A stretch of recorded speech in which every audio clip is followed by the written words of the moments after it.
Medveď. V Turčianskej kotline v týchto dňoch najskloňovanejšie slovo. Včera sme vás informovali o pohybe štvoročného medveďa v Sučanoch. Tá istá šelma prešla až do Martina.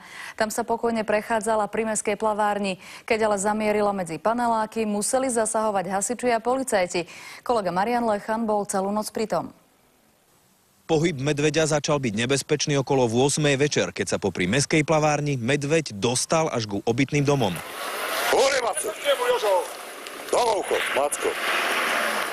Ľudia, ktorí bývajú pri plavárni, sa nestačili čudovať. Zažili tu už všeličo, ale medveďa priamo pod balkónmi to tu ešte nemali.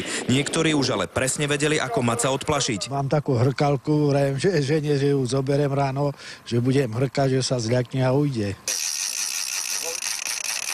Medveď sa prechádza len niekoľko metrov od internátov, kde bývajú škandinávski študenti medicíny. Som z Nórska, ale medveďa som naživo ešte nevidela. Tak tu stojím a čakám, že konečne uvidím medveďa. Policajti privolali aj správcu mestského útulku, ktorý je v súkromí milovníkom medveďov. Stratil potrebnú plachosť a potrebný odstup, ktorý ho izoluje od ľudskej spoločnosti. A je predpoklad, že takto sa bude správať už doživotne. A jeho slová potvrdili aj mestskí policajti. Javí sa nám ako dosť odvážny a vôbec neprejavuje známky plachosti. Maco snáď najviac vydesil mladú ženu, ktorá išla na plaváreň. Keď otvorila dvere na aute, medveď bol od nej asi meter.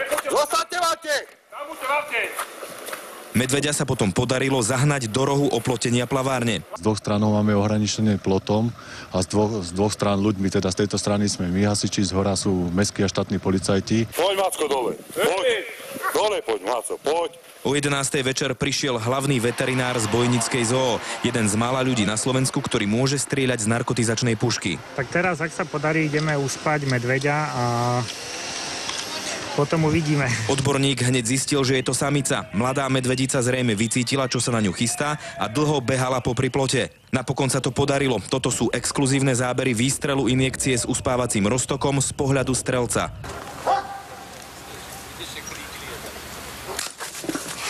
Keď medvedica o 3 minúty zaspala, prezreli ju poľovníci a hasiči ju spiacu pomohli vyniesť na vlečku. Po 3,5 hodine sa medveďa podarilo uspať a poľovníci ho previezli do lesa. Je však pravdepodobné, že ak sa zobudí, bude hľadať potravu a vráti sa späť do mesta. Z Martina, Marian Lechan, televízia Markíza.